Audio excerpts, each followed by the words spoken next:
Hello and welcome to another episode of my podcast, Just Play the Movie, where I, along with my guests, discuss some of our favorite films. I'm your host Renato, and today I'm once again joined by my brother Vitor to talk about my all-time favorite movie, Superbad. Thanks for taking him, Seth. No problem. I can't imagine what you're going to do without each other next year. Evan told me you didn't get into Dartmouth. You going to miss each other? No, I don't miss each other. Yeah, I'm gonna cry myself to sleep every night. Me too. When I'm out partying. Go to school, boys. Bye.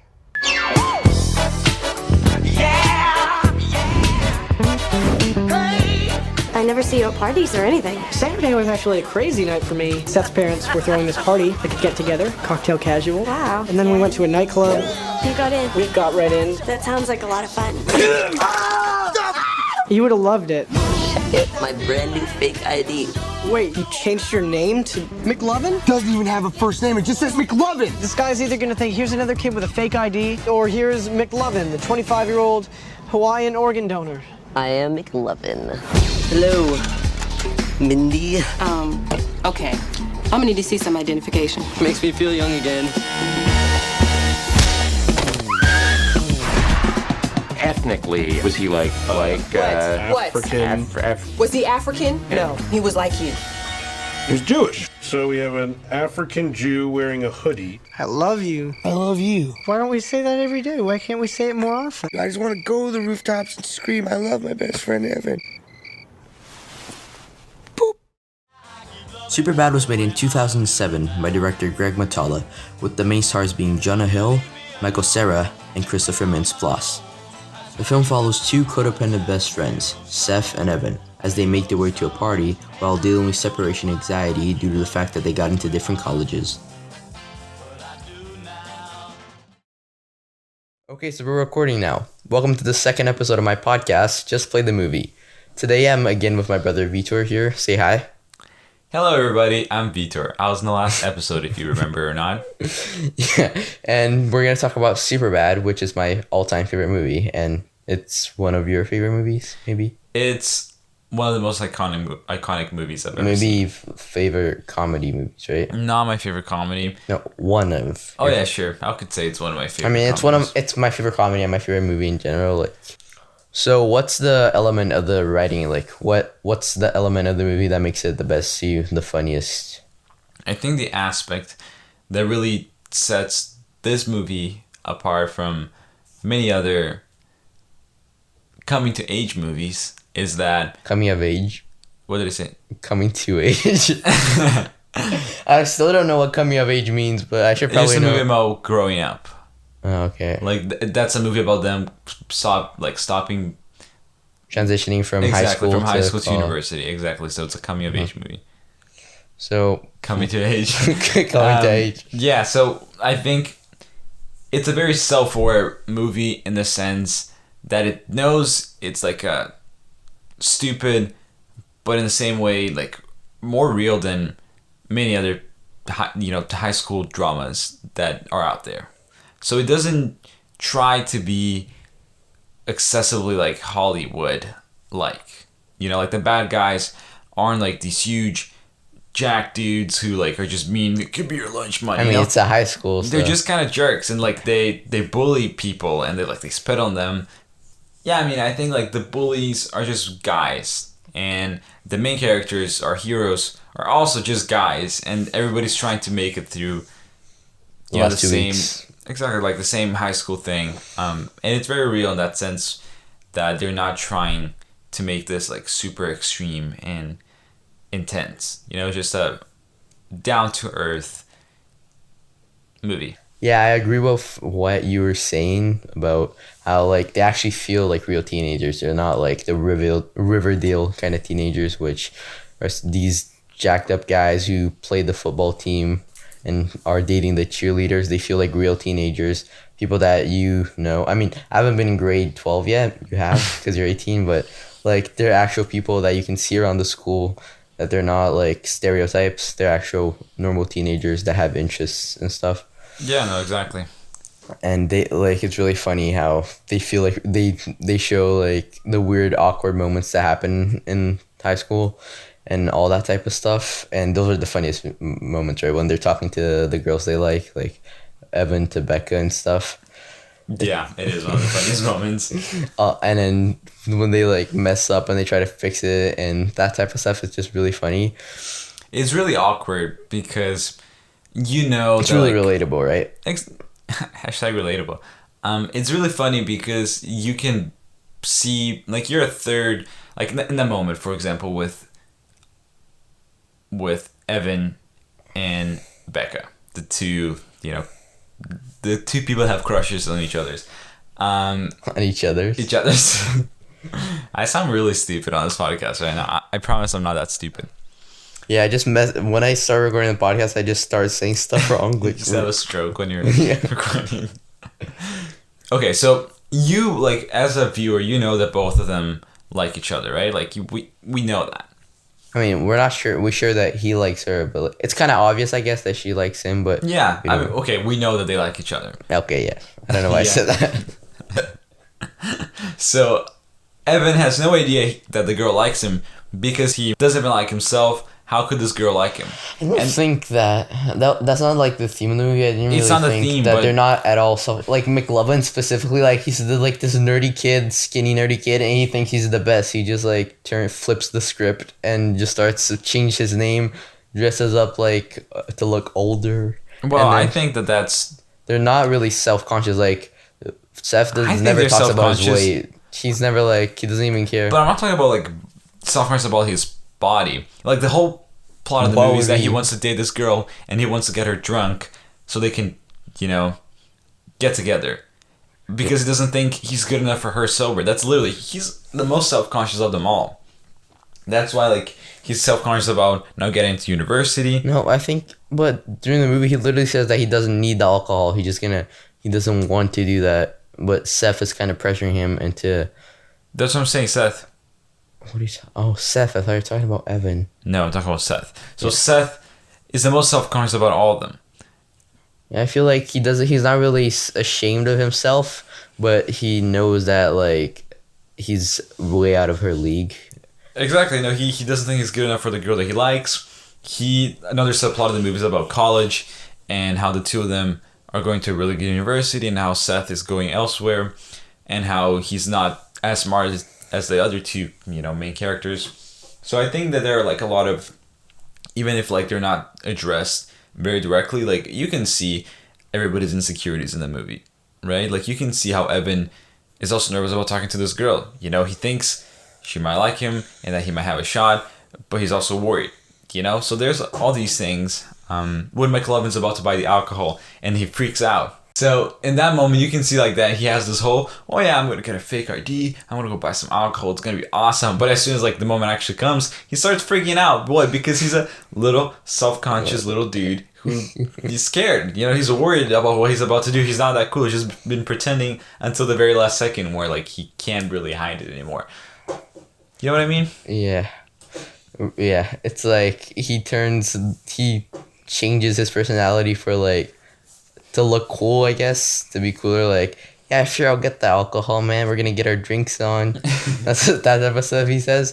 But then when it gets to there, he's like, he's not even ashamed to like bail. He just starts freaking out, like I should have worn the vest and that type of stuff. Yeah. And it's really funny. By the way, one of the best quotes that we probably quote daily. I should have worn the vest, man. Yeah, and I think the funniest part about like we see all their insecurities and it's weird, it's relatable, especially to us as teenagers. Like I'm still in high school, you're not. So I think it's really funny how we can relate to those situations and those awkward moments in high school. So we laugh at them having those awkward moments because it's easier to laugh than to cry at our own insecurities and our own awkwardness.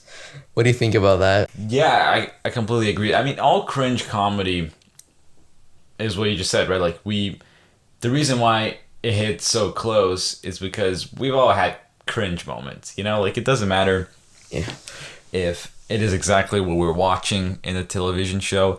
We can all relate to like trying to be cool or trying to impress somebody you like, and like that being very apparent and like people immediately being able to tell that you're like trying to like seem cool, and that is cringe. That's empathy in a weird way, right? So it hurts to watch because it's so relatable. And I think that's kind of the bottom line for all cringe comedy. Now I wanted to ask you about something. Beautifully spoken. Good Thank job. you, man. I just came up with that too on the spot. Ask. Yeah. Actually, it's not really a question, but the subplot with McLovin and the cops are just genius. You know, like the way that they wrote those two cops.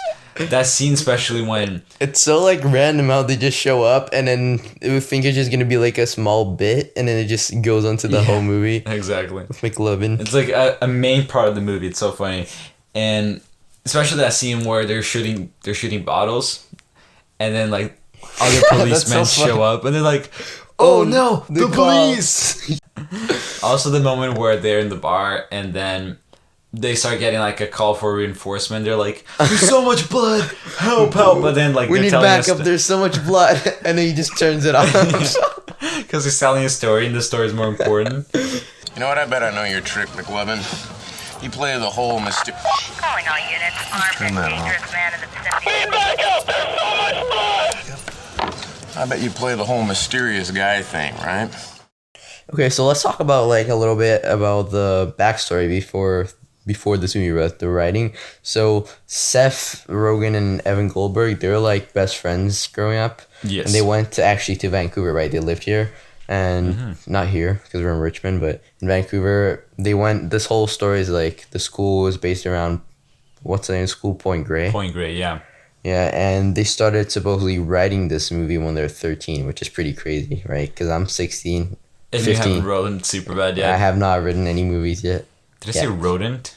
You haven't written Superbad yet. So I think it's really crazy how they just wrote it as they grew up, and it just came to this perfection that it is today. My This favorite perfection. movie. I think it's funny. I mean, it's my because- favorite movie. I can't say it's not a perfection. I can say it's not perfection, but it's a really, Can you really not? good movie. Can you not say that, please? I can, but should I? Yeah. So what I think is that it's interesting to think about, like, okay, so they wrote the script and they made it probably like really good and really close to what it is today. But it's funny to think of like how many other brains had to be involved with the creation of the final product that we see today. So there's like costume designers, people working the cameras, people that prepared all the sets. So there's so many little details and so many people that, you know, got together to make this movie happen. If it was literally just a brainchild of Evan Goldberg and Seth Rogen, untouched by anybody, it probably wouldn't be as much of a... Yeah. So many people helped them. Like, I think I was listening to a podcast. I said this also about the podcast about Freaking Geeks last time. But they're talking about... Because Seth Rogen was on that show, right, when he was younger. That was the first show he's ever done. Actually? First acting job, Freaks and Geeks. Yeah, him. And was it James Franco's also? Yeah, I don't know if it was his first acting acting job. job. There's a lot of the stars started there, right? Yeah, like James out of Franco, that cast, like at least like half of them became like really famous Hollywood stars. It's pretty crazy. And so they're talking about how he wrote it on set, like the screenwriters and stuff. The writers helped him and stuff and gave him tips. Read Superbad? Yeah, they like when he was writing it, they literally helped him. That's what I heard on the podcast. That he showed it to them, they read it, and they like helped him edit it and stuff. Wow, it's pretty cool. So it does really like cool. a lot of people helped them with that, and as they grew, they probably like took classes and stuff, right? Then learned how to write better. I don't know, man. Seth Rogen seemed like he just fell onto, like, he seems like he's just the guy that he is, and that's it. I don't know if he went to school or anything. I mean, he probably did at some point, right? But I think Because it's he's wild. directed a lot of stuff and written stuff, so he might have. Well, you learn a lot by just being involved with those things. Yeah, and I think a lot of my information comes from podcasts. So, I think that like a lot of people apparently at the party were like friends with them, Hollywood friends. So at the parties they just got a bunch of friends. There's the homeless guy is the guy from Freaks and Geeks, right? Yeah, it is. The guy that starts. It's really funny how he fights them and Seth Rogen in Superbad, but he also tries to start a fight in Freaks and Geeks with him. Yeah. At the party when they were drunk, like in the bar. That is actually a really big criticism of Seth Rogen and like the Seth Rogen era of movies. Which I don't know exactly which, but the 2000s, comedy movies like Knocked Up, the other ones that I don't remember, The 48-Year-Old Virgin, I think that was the first one that started him. The Interview was one of them, but I mean like the earlier ones with like... I have to search up a couple names because I don't remember right now. But Paul Rudd is one of the guys. Paul Rudd? Oh yeah, the Ant-Man, right? Exactly, Ant-Man. And the Those criticism that people that they give to these movies is that they all feature the same people, all playing the same characters. So Seth Rogen is always playing Seth Rogen. You know, like he's the actor that he is. Adam Sandler is in the same movie as Seth Rogen. They do funny people together. And a lot of these actors, right? Seth Exactly. Rogen, Michael Cera, those guys, Jonah Hill. I mean, Jonah Hill has had a few like in Money. I don't know. I think I haven't watched Moneyball yet, but apparently he's like a nerd in it. And Wolf of Wall Street, he's had like a few different roles, but those type of actors just they're the same basically in every single movie they do. Seth Rogen, Adam Sandler, they're just the same person. yeah, so a lot of people like criticize those movies for all being like very Similar. formulaic and not very original. But I like them. I think that if it's enjoyable, it doesn't matter that it's Just stupid. funny. Yeah, I mean, Marvel movies are the same thing. I They're all the think same. Marvel movies are even worse because it's not even comedy. It's just like they have this formula that they do over and over again. Especially with like origin stories for like Black Panther, Captain Marvel. I haven't watched actually Captain Marvel yet, but apparently they're all just like pretty close in the origin story. So there's this normal guy, and then somehow he gets superpowers, and then When his parents dies, he wants When his revenge. parents get shot up in an alley. Literally though. That's Batman. But Also, Uncle Ben gets shot by a thief. Like there's so many things. Like they're all very similar stories. But I think at least with comedies, it's not the same jokes every time. At least like it's all like inappropriate jokes usually, but It is, and that's But also it's still part of funny. the criticism.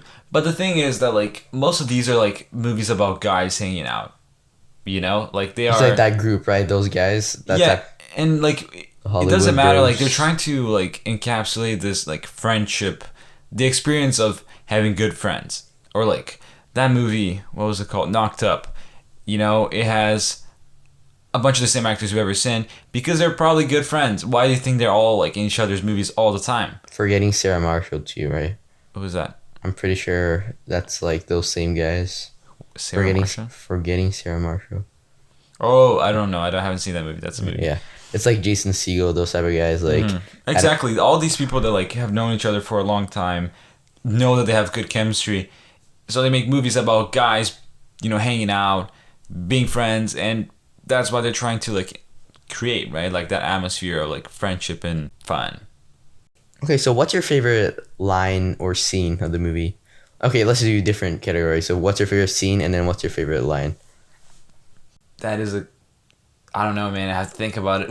Okay, that scene where Evan is calling back on the phone and then he has poor cell connection, and then he's like, you don't actually quote it because it's kind of yeah, like no, I'm not gonna be able to inappropriate. quote it, but he's like cussing at the phone, and then we got a perspective shot from Becca's, And it's you know, coming out in her like car. he's insulting her. Yeah, exactly. and it's cutting like all of him like trying He's to like, like that's rude. Wow. exactly just him cursing at her. And then what I thought you were gonna say is like that scene where he goes into to make the phone call, and then all those guys come in and start doing drugs. It's just really funny. And he goes like, I know that guy. He's the guy, the singer. No. I know you. He was at that party with me, the one I was telling you about. No, Is it? Remember? He's Jimmy's brother, the guy, the singer. He's really just uncomfortable, and you like he doesn't know how to sing, or he's not good at it. And then he starts singing These Eyes by the Guess Who. That is really funny. These eyes cry every night for you. Okay, so let's do favorite lines. What is your favorite line of the whole movie, Vitor?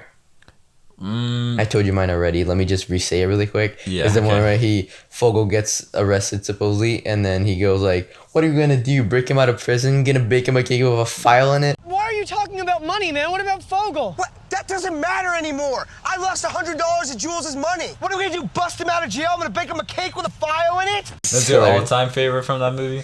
I don't know. That's the one that comes to mind when I think of my favorite line. Because there's like the most iconic to me, which is "I am McLovin," I am McLovin.